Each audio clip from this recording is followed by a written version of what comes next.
Let's turn to Auckland now, and its power cuts as a result of the storm on Tuesday night. Roughly 9,000 homes and businesses are still without power. It was as high as 180,000 immediately after the storm. So repair crews have restored power to more than 90% of the homes and businesses that lost it. In a moment, we'll hear from the CEO of Vector that some homes won't be back until next Tuesday or Wednesday, a week after falling trees cut them off. Emma Wild, who lives with her family in the suburb of Three Kings in Auckland, is about to enter her fourth night without power. We've been told this afternoon by Vector that we might be on by tomorrow night at 10 o'clock. Are they saying that pretty much every day? They just go, you might be on tomorrow. Yeah, we keep getting a different number. And actually our number, funnily enough, has gone from being a really long number to being 159. So does that mean there are 159 of us only in Auckland without power? I don't know. What's it been like not having power? Cold. What kinds of things are you struggling with? Well, I mean, we're lucky. I mean, we're luckier than some people because we've got, we've got hot water.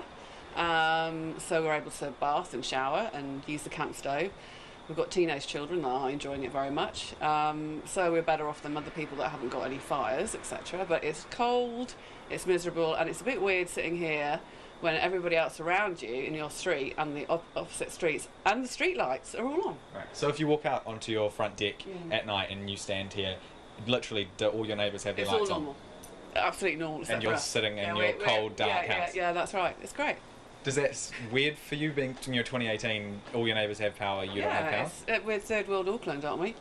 So yeah, the sooner we buy back our electricity companies, the better, I think. Is it frustrating for you for that to happen?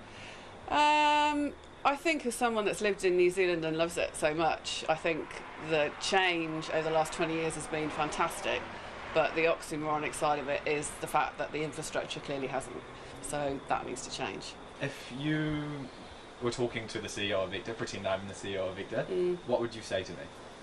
Why?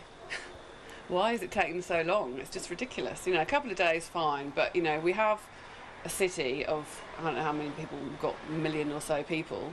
There's building going on all over the place, and they bang on about, obviously they've got to look after the hospitals, etc, obviously, but all those places have got generators. So why is it someone that's paying full rates in a residential area in central Auckland, sitting in their home, when everybody else around them is just happily, merrily ticking along with no freaking power?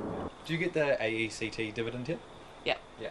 Some people have been saying, stuff the dividend. $320, really? Right. I mean, I've just lost that in food, and just convenience. We've got to bring our cars out. We've got an electric door. I mean, it sounds like a third world problem, but we shouldn't really be having third world problems in a city this size.